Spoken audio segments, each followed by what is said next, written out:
बाजीराव मस्तानीबद्दल मला सांग, ते कसं घडलं? बाजीराव मस्तानीसाठी मला झुमरी मला फोन आलेला ऑडिशनसाठी. तेव्हा पण मी काही अशी खूप ॲक्टिव्हली काम करत नव्हते, माझं गाण्याचं तर चालू होतं. आणि मग मला वाटलं की हे काहीतरी प्रँक होतोय आपल्याबरोबर, असं काही नसेल. एवढं बाजीराव म्हणजे काय, संजलीला मध्येच. मग मी जरा फोन केले, कुठून नंबर मिळाला किंवा काय, विश्वासच नाही. असाच आम्हाला एक कोणी नंबर दिलाय, तर तिथून मग ठीक आहे आपण. मला घरच्यांनी खूप हे केलं की दे ऑडिशन, काय करते, सिरियसली घे, असं करून करत असेल. मग मी घरी एक ऑडिशन दिली, त्यांना पाठवली. आणि आधी मला वाटलं होतं की महाराष्ट्रीयन असेल कॅरेक्टर, पण नाही. ते माझे ॲज युजल मला आत्तापर्यंत सगळी अशीच कॅरेक्टर्स मिळाली आहेत, झुमरीसारखी, डोळे आणि हे सगळं. सो मी दिली ऑडिशन आणि मग मला त्यांनी ॲक्च्युअल सेटवर बोलवलं ऑडिशनसाठी. तिथे गेले, तिथे ऑडिशन दिली.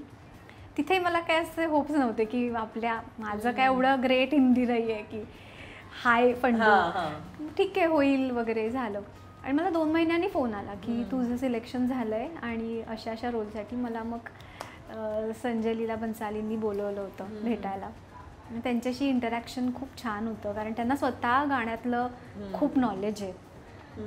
सो त्यांनी मला विचारलं होतं की बघ, हा रोल छोटा आहे, असा असा रोल आहे, तुला चालणार ना? म्हणजे तू आधी काम केलंयस, पोरबाजार झाला होता ते. Yes yes.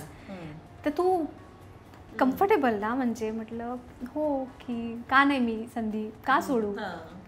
चांगली लोक आहेत, चांगलं सगळं आहे, सगळं चांगलं आहे. मी केलं काम आणि खूप शिकायला मिळालं मला. ह्यूज बॅनर, ह्यूज सेट्स, म्हणजे ते बघण्यासारखंच आहे, सगळं अनुभव घेण्यासारखं. किती सुंदर, म्हणजे एक व्हिज्युअल ट्रेट आहे तो चित्रपट. म्हणजे खूप शिकायला मिळालं.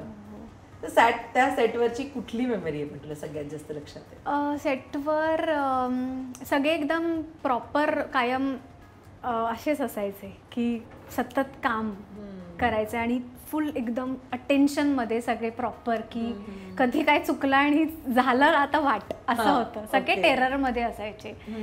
पण ते मला आधी ना त्याचं खूप प्रेशर यायचं की कसं होणार आहे काम. मी खूप रडायची की माझ्याकडून होणारच नाही. पण ना त्याच्यातूनच जास्त चांगलं काम होत गेलं. त्या टेन्शनमधून आपल्याला चांगलं करायचं. आणि एकदा असं झालं की रात्री शूटिंग सुरू झालं. माझे 2-3 टेक्स एकदम ओके गेले आणि संजलीला जरांनी क्लॅप्स वगैरे केले अख्ख्या सेटने त्याच्यासाठी. आणि त्याच्यानंतर माझे रिटेक्स सुरू झाले आणि ते चिडले. सकाळ झाली, ऊन म्हणजे सूर्य आला आणि झालं, पॅकअप झालं.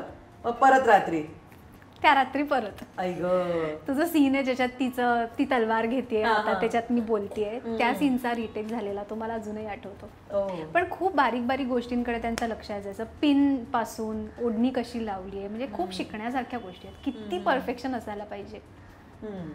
दीपिका आणि रणवीर कसे होते? रणवीर सिंग बरोबर नाही एवढा, एकच सीन झाला. पण दीपिका पडुकोण बरोबर खूप छान होतं. एक तर ती खूप प्रोफेशनल आहे आणि असं खूप मला तर डाऊन टू अर्थ वाटली, की म्हणजे जेवढं ती माझ्याशी बोलायची तेवढं खूप स्वीटली बोलायची. खूप सुंदर आहे ती, सगळ्यांनाच माहिती आहे. आणि खूप प्रॅक्टिस करून घ्यायची. म्हणजे आम्ही खूप प्रॅक्टिस करायचो आणि मग सेटवर ॲक्च्युअल सीन व्हायचा. एफर्ट्स किती घेत असेल ती त्याच्या मागे.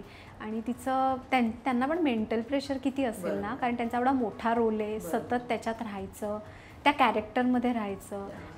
प्रत्येक गोष्ट मनासारखी होत नाही, कधी काय सेटवर बिघाड होतो, कधी बदल होतात, तरी आपलं शांत ठेवून आपलं करत राहायचं खूप कठीण आहे. तर शिकायला मिळालं.